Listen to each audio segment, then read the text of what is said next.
Hi friends, let's be honest, even in the strongest of relationships, there are times when something in your intimate life goes wrong. At first everything seems perfect, but then the passion fades, awkwardness appears, and you seem to love each other, but something is missing. Do you recognize yourself? You're not alone. Today in this video, 3 sexual problems in relationships you've definitely experienced. How to solve them, we will analyze the most common difficulties faced by couples and, most importantly, talk about how to overcome them. Simple but effective tips will help to restore passion, mutual understanding, and make your intimacy even brighter.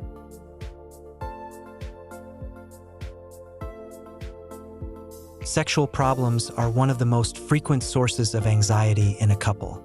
Someone worries about the lack of sex in a long relationship. Someone is afraid to tell their partner about their new fantasies. Problem number 1. Decreased sex drive. Katie and Kyle are an unusual couple. They came to Seattle together from Iowa last year to start a new job, and now live in a beautiful apartment building in the suburbs. They met in their sophomore year of college, became best friends, and 2 years later, Kyle told Katie he had romantic feelings for her, and they started dating. 5 years later, all of their professional dreams seemed to have come true, but problems began to arise in the relationship. The friendship remained strong, but as the stress of the move and the new job intensified, Kyle's sex drive declined. At first, the young people thought things would return to normal once they got used to their new circumstances, but a year passed and things didn't get any better. Katie was tired of her flirting going unnoticed. They ended up coming to therapy due to sexual problems.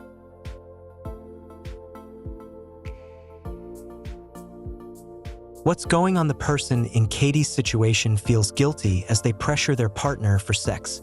The suffering intensifies as attempts to seduce the lover/s failed one by one.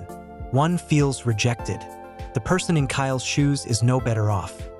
He is shocked that he doesn't want to have sex, feeling as if he has retired. When a person is overwhelmed, sex can start to feel like just another chore that needs to be done. Stress reduces sexual attraction. The stress of several major life changes, graduating from college, moving, working in a new place, caused Kyle and Katie to experience a decrease in sexual activity, actually a completely normal occurrence. When people are together for a long time, there are dips and highs in their sex lives at certain times. Our culture thinks that a slump is a sign that a relationship is falling apart, but that's not entirely true.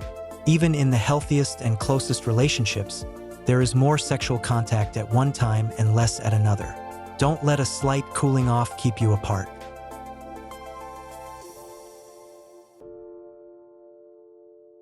Before you begin, check the physical and psychological condition of both participants. Maybe one of you is hungry or tired. If so, meet basic needs first. Find a quiet place where there are no distractions, in a park, in the car, wherever you feel comfortable. Gaining emotional consent to start the conversation in a positive way. From blame to personal responsibility, let each take responsibility for the actions that caused you to drift apart.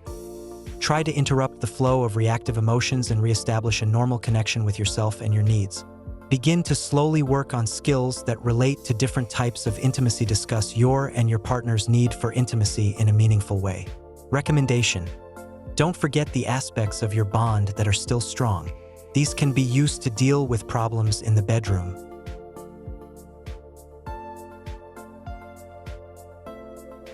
Problem number 2. Lack of sex. Rihanna and Martel are a very respectable couple from St. Louis. They have 2 children, 6-year-old Tasha and 8-year-old Kevin. They adore their children and think that their family as a whole is a great team. Rihanna and Martel are also the center of the local social universe. They organize fundraisers, various events, act as hosts at holiday gatherings. They are undoubtedly a loving couple. They often hold hands and smile at each other. People are very pleasant to be around them. Both partners are successful, both have a real magnetism. People around would be shocked to learn that the warm relationship between Rihanna and Martel is actually fading away. It's all to blame for the problems in bed, which have been going on for more than 3 years. Sex used to be a great pleasure for both of them, but something broke, and neither Rihanna nor Martel know how to fix it. 「」 . 」 . 」 . 」 . 」 . 」 . 」 . 」 . 」 . 」 . 」 . 」 . 」 . 」 . 」 . 」 . 」 . 」 . 」 . 」 . 」 。 . 」 。 . 」 . 」 . 」 「 . What's going on? Many of today's couples are facing problems with sex. It's just amazing how often people put sex last on their priority list after work, volunteer work, grad school, kids, etc. I observe this in my practice all the time. Most couples successfully hide it from others, pretending that everything is perfect. This secret struggle is exhausting and can cause feelings of isolation. Another problem is that many people think that sex will come back somehow by itself, without any effort. This, of course, doesn't always work out.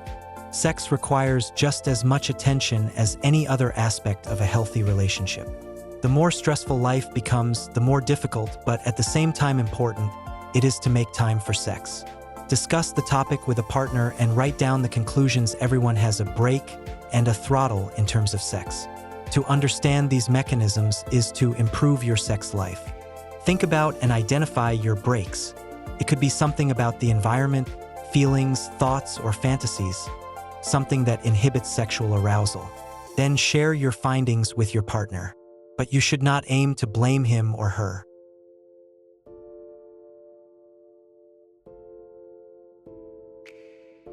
Problem solution during the week. Pay close attention to your body's delicate cues that indicate you are in a good mood and open to love. Being aware of your needs will help you take advantage of these moments. Think about your appreciation for your partner's past sexual experiences together, and possibly future ones.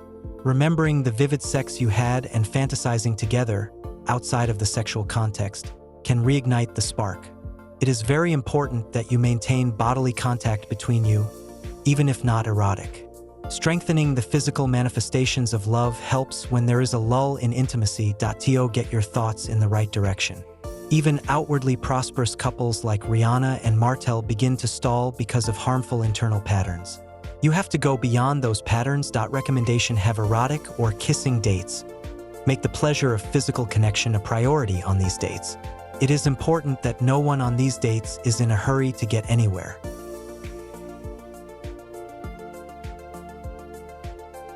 Some of us may find it difficult to experience true self-confidence, which is a key component of sexuality. Even in couples where both are seemingly confident, there can actually be a constant struggle. High standards always leave room for the uncomfortable feeling of not fitting in. For a week, pay attention to the factors that reinforce and enhance your sense of sex appeal. Once you have a complete list, get to work. Consciously use one of these factors each day to make you feel attractive.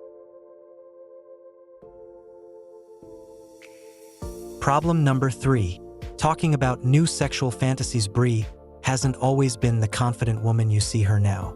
She's 38 years old, traveling the world and reading every self-help book she can get her hands on. She was once overwhelmed by the religious upbringing she received as a child.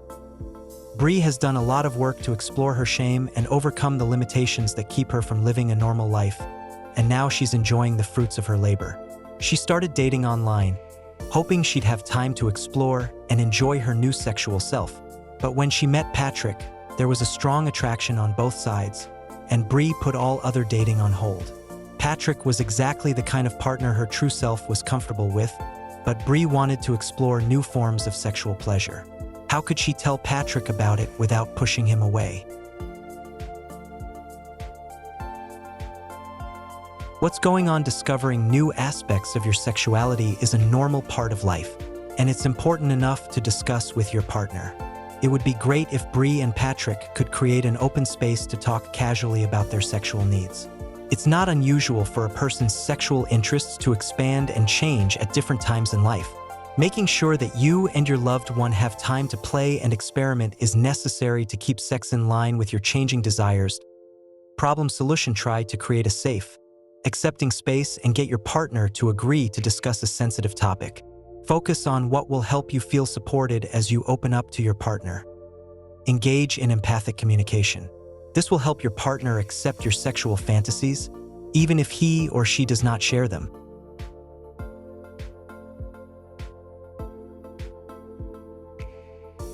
Recommendation: you don't have to share fantasies at all to have great sex.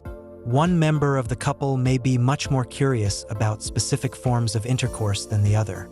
A space where no one is judging anyone is essential. That way you both have the opportunity to express yourselves. It's not unusual for people to have fantasies that they may not even intend to realize.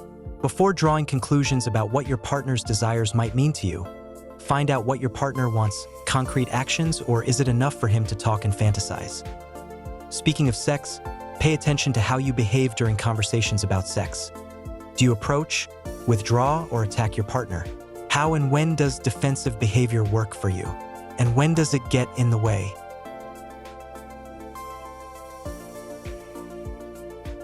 Sexual problems in relationships are normal, and almost all couples face them. The main thing is not to ignore them, but to look for solutions together. Openness, trust, and willingness to try new things will help to return intimacy and passion. Remember, a happy, intimate life is the key to a strong relationship. If the video was helpful, give it a like, subscribe to the channel, and share it with those who may benefit from it. See you soon.